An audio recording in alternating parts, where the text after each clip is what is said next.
Elle chantait la joie, la liberté et la vie. Aujourd'hui, elle lutte en silence. Patience Dabani, de son vrai nom Marie-Joséphine Kama, est l'une des figures féminines les plus marquantes de l'histoire du Gabon. À la fois artiste, première dame et icône culturelle, son parcours épouse les grandes lignes de la vie politique et sociale du pays. Dans sa jeunesse, elle découvre très tôt la musique, nourrie par les rythmes traditionnels africains, la danse et le chant. Mais c'est surtout à l'âge adulte, après avoir été première dame du Gabon, aux côtés du président Omar Bongo Ondimba, qu'elle choisit de se réinventer. Elle quitte l'ombre du pouvoir pour entrer pleinement dans la lumière de la scène artistique.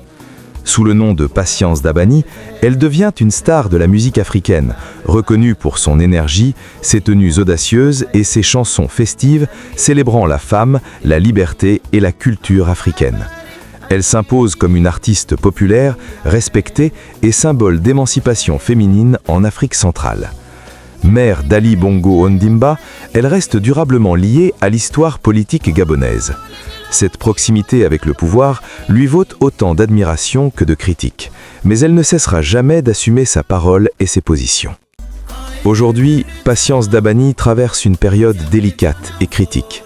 Âgée et affaiblie, elle a connu de graves problèmes de santé, nécessitant une évacuation médicale d'urgence à l'étranger avant un retour au Gabon sous surveillance médicale stricte. Son état reste fragile, suscitant inquiétude et compassion au sein de la population.